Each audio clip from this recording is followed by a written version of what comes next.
Miami Gardens, Florida has the distinction of being the largest predominantly African-American city to be incorporated by blacks. The city is a city of 112,000 residents. Is home to historically black Florida Memorial University and the Jazz in the Gardens Music Festival, which draws tens of thousands of people to Miami Gardens every year. Also, it of course was the home of Roland Martin. In 2014, residents approved a $60 million bond package to redevelop the city's parks with facilities that focus on STEM, education, arts, athletics, and entertainment.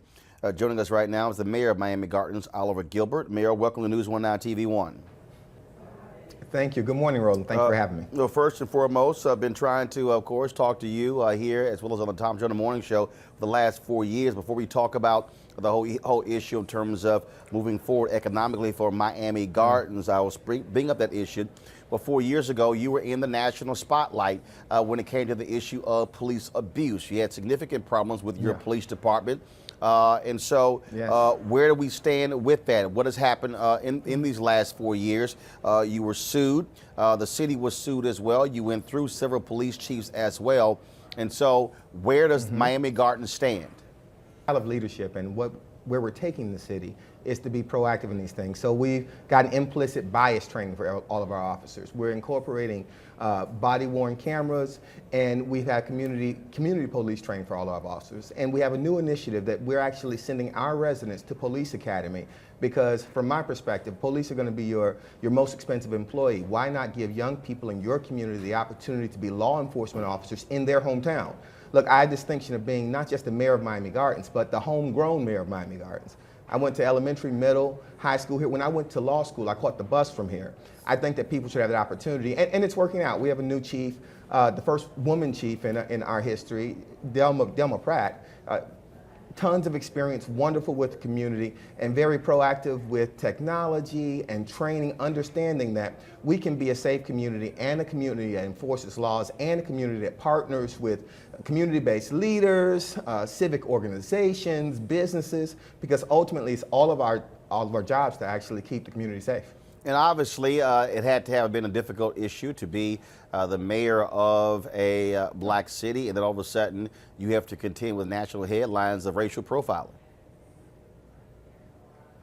No, it really wasn't difficult, because one of the things that I noticed is that it's like today. Today when we were driving over here to the site, there was going to be some rain. There's going to be rain, but right now the sun is shining.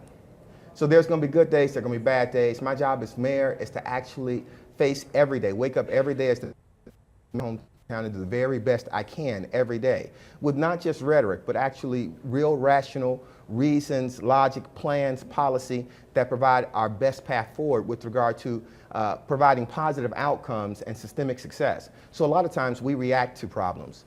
I've taken the position that we need to, without regard to who's in power at any given time, we need to actually have policies in place that at least allow us to move forward and to try to move forward in a good way. One of the issues when you talk about having to grow a city that's near a major city, and that is growing, is being able to build homeowner base as well. And so where do you stand when it comes to that? Because we see in other major cities across the country where bedroom communities are growing, sprouting up, and which have significant African Americans there. How are you also advancing that in terms of being able to build up home ownership in the city? We have a fairly high home ownership rate in Miami Gardens. It's around 70%. One of the unique things about Miami Gardens is we're essentially, if I had to describe us, we're the working class, middle class home of most black professionals in South Florida and the largest black city in Florida itself. So we say 112, it's probably more like 120,000 people, most of which grew up in the area. They actually own their homes. We don't have a whole bunch of huge apartment complexes. We're a residential neighborhood, and we're built on a residential tax base. One of the things that we've done is not just have houses for black people, because that's what we had when we incorporated in 2003, but try to build businesses. Sometimes we don't pay attention to, we think just people living in neighborhoods creates a community. That's not it. It's people living in neighborhoods. It's the opportunity to spend your money in your neighborhood. It's your opportunity to spend your time in your neighborhood. It's the opportunity to go to church in your neighborhood. It's having mass transit in your neighborhood. It's providing activities for your kids in your neighborhood. So we have a large residential home base. for African Americans, largely working class and middle class, white and blue collar. But what we're now trying to do is put everything else in place that makes it a community. Because from my perspective, when I leave as mayor, if they can say that there are businesses here now that weren't before, there's opportunities for children here now that weren't before, there's opportunities for you to be an entrepreneur and to advance in technology and green technology that wasn't here before. If I've done that, without regard to whatever else they say about me, I've moved my community forward, my hometown forward. I think we got a question for one of the panelists there. Go right ahead.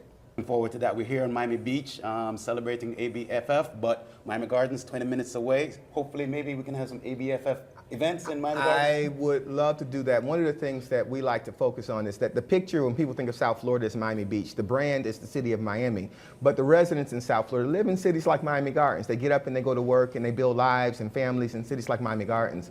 And while I have this national audience, let me just say, Roland, thank you for all that you do.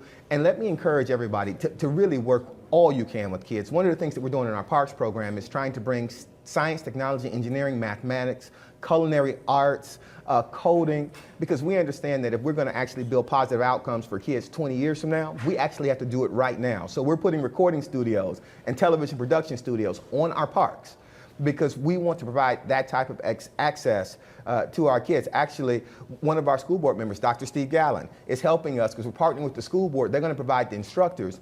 We're going to build a facility, and we're going to hopefully help kids architect dreams that allow them to go and do great things and come back home and give back to their community. All right, folks, we certainly appreciate it. Thank you so very much.